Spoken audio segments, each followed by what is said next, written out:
नमस्कार दोस्तों, जय हिंद। चलिए आज का ऑप्शन ट्रेडिंग के एनालिसिस देख लेते हैं। अगर आज हम बैंक निफ्टी की बात करें तो बैंक निफ्टी में हमें flat to gap down opening देखने को मिला है। निफ्टी में हमें लगभग फ्लैट टू छोटा सा गैप अप ओपनिंग देखने को मिला है, जिसे हम फ्लैट ही मानेंगे, इसे हम गैप अप तो कंसिडर नहीं करेंगे।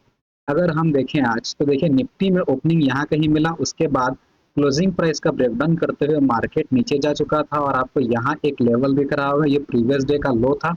प्रीवियस डे के लो का भी ब्रेकडाउन कर चुका था। ऐसे केस में निफ्टी में आज इंट्राडे लेवल पर सेलर्स एक्टिवेट होने की कोशिश करेंगे। और अगर हम बैंक निफ्टी में वापस चलें तो आप देख सकते हैं कि बैंक निफ्टी में हमें ओपनिंग यहाँ कहीं मिला और क्लोजिंग प्राइस से रिजेक्शन लेते हुए मार्केट नीचे की ओर आ रहा था। तो ऐसे केस में बैंक निफ्टी में भी क्लोजिंग प्राइस का ब्रेकडाउन कंसिडर करेंगे हम इसे।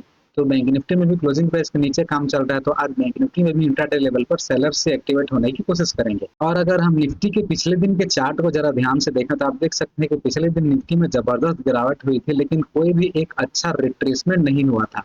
यानी कि जिन लोगों ने भी यहाँ टॉप लेवल पर सेल किया हुआ था, इन सेलर्स को मार्केट ने निकाला नहीं हुआ था। यानी कि आज इंट्राडे लेवल प्राइस एक्शन कुछ ऐसा बना रहा है जिससे कि सेलर्स एक्टिवेट हो रहे हैं और पिछले दिन के सेलर्स मार्केट से बाहर नहीं हुए हैं। तो ऐसे केस में आज मार्केट ऊपर जा सकता था, तो इसीलिए आज आपको कॉल साइड का ट्रेड प्लान बनाना चाहिए था। तो आपको कॉल साइड का ट्रेड प्लान बनाना कहाँ था, चलिए समझ लेते हैं। तो आप देखिए कि ये प्रीवियस डे का लो है। प्रीवियस डे के लो का जैसे ही ब्रेकडाउन किया, तब यहाँ आप देख सकते हैं कि एक रेड कैंडल बना चुका था।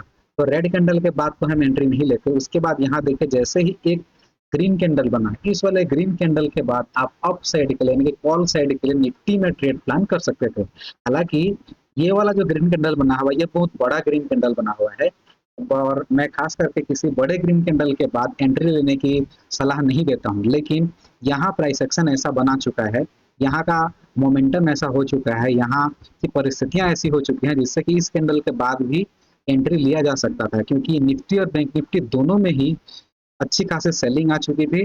क्लोजिंग प्राइस के नीचे नीचे काम चल रहा था। ऐसे केस में ये स्ट्रॉन्ग कैंडल ये शो कर रहा था कि आज मार्केट ऊपर जाने वाला है। तो इसीलिए इस वाले कैंडल के बाद आप अपसाइड के लिए बिल्कुल ट्रेड प्लान ले सकते थे। किसी और दिन होता तो हो सकता था कि मैं इतने बड़े कैंडल के बाद एंट्री लेने के लिए आपको मना करता। और अगर हम बात करें बैंक निफ्टी की, तो आप देख सकते हैं कि बैंक निफ्टी में जैसे ही ये वाला कैंडल बना, देखिए ये वाला ग्रीन कैंडल बना, तो उसी टाइम पर निफ्टी में रेड कैंडल बना करके डे लो का ब्रेकडाउन कर चुका था। तो ऐसे केस में आप देख सकते हैं कि यहाँ फर्स्ट कैंडल के लो का भी ब्रेकडाउन हो चुका है और ग्रीन कैंडल भी बना चुका है। तो इस वाले ग्रीन कैंडल के बाद आपको बैंक निफ्टी में अप साइड के लिए ट्रेड प्लान बनाना चाहिए था। तो इस तरह से आज निफ्टी और बैंक निफ्टी दोनों में ही कॉल साइड का ट्रेड प्लान बना हुआ है। इसके बाद मार्केट हालांकि गिरावट कर रहा है, लेकिन उससे आपको कोई लेना देना नहीं होना चाहिए, क्योंकि आपको आपका टारगेट मिल चुका है। अगर आपको ऐसा लैंडिंग सीखना है then stay connected with me. Like से सब्सक्राइब करना बिल्कुल मत भूलिएगा, बेल आइकन प्रेस कर दीजिएगा ताकि आपको सारे अपडेट्स लगातार मिलते रहें। मिलते हैं किसी और वीडियो में। Thank you very much. Vande Mataram.